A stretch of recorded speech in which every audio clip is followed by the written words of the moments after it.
Okay guys, tapalan natin to dito guys. Itataas natin. Brake shoe to ng e-bike guys. Wala kasing adjuster guys.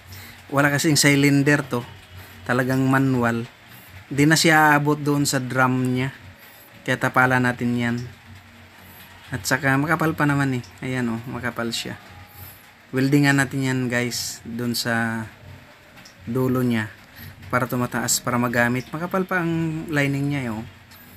Sayang naman, pwede namang weldingan lang para magamit na natin. Sayang naman yung pera, ang kapal pa ng lining eh. Parang tatagal pa to ng, depende sa gamit, umabot ng 6 months, ganun, 1 taon. Depende sa gamit niya. Basta di ka matakaw din sa preno. Okay, let's go. Ito na nga guys, weldingan na natin. Nandito na si Iron Man. Mag-welding na, ayan. Weldingan na natin ang dulo niya guys. Nag-cut ako ng ano guys, angle bar na manipis para i-welding ko doon sa yan dyan sa dulo niya para kumakapal siya, para tumutukod na yung lining niya doon sa drum. Ayan, mahirap siya weldingan kasi maliit yung ano, gumagalaw-galaw yung brake shoe. Talaga, grabe, gumagalaw. Yan, hindi pa nga nagkaroon ng contact dahil ano, hindi naayos yung ano, brake shoe pagkaipit. Manipis siya eh, maliit siya eh, kaya hindi naipit ng maigi.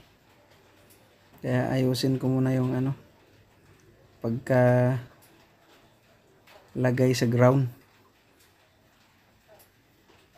para mag-spark na siya. Ayan. Yan na nga.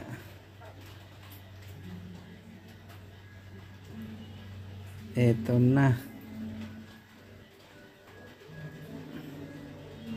Ayan. Spark ng ground.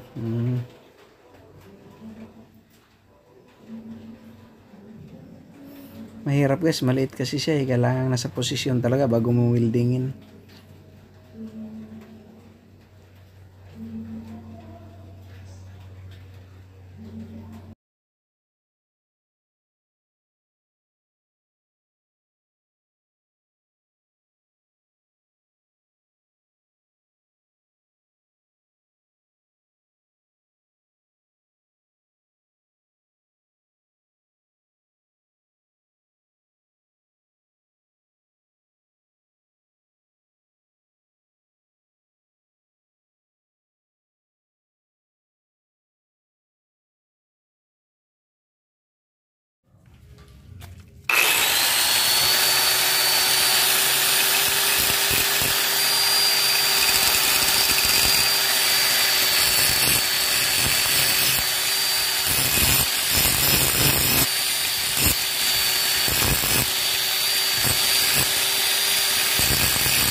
Ito guys, tapos na siya. Ikabit na natin. Ayun.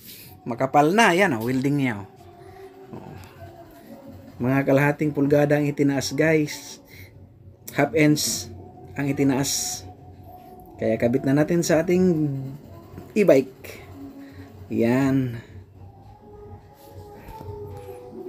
Okay. Yan guys, kabit na natin. Ayun, makapal na siya. Maggamit na natin to. May preno na. Ginamit kasi ito isang beses namin guys. Okay na guys. Yan. Kabit na natin ang drum. Brake drum.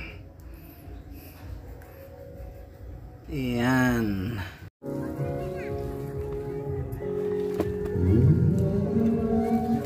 Okay, preno. Ulit. Okay, preno. Ayun, ganda na guys. Okay na siya.